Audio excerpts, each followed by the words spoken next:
అందరికీ అందరికీ నమస్కారం అండి. నాకు సరిగ్గా మాట్లాడటం రాదు, అందుకని మీరు క్షమించాలి, ఎక్కువ మాట్లాడలేను.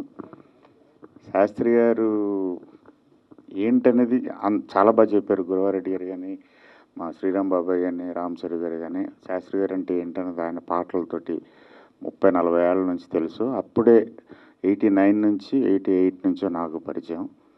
అదృష్టం, నాకు దొరికిన మహా అదృష్టం.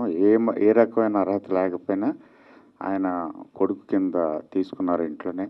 వాళ్ళ ఇంట్లోనే పడి ఉండేవాళ్ళం. ఆయన ఉండే ఒక ధైర్యం. యాక్చువల్గా ఒక 6-7 నెలల నుంచే సినిమా స్టార్ట్ చేద్దాం, కొత్త సినిమా స్టార్ట్ చేయాలని, కానీ నాకు పాటలు ఏం చేయాలో అర్థం కావట్లేదు.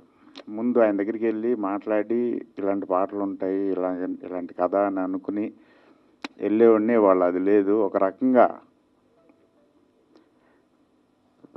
అనాథం అంటారు కదా.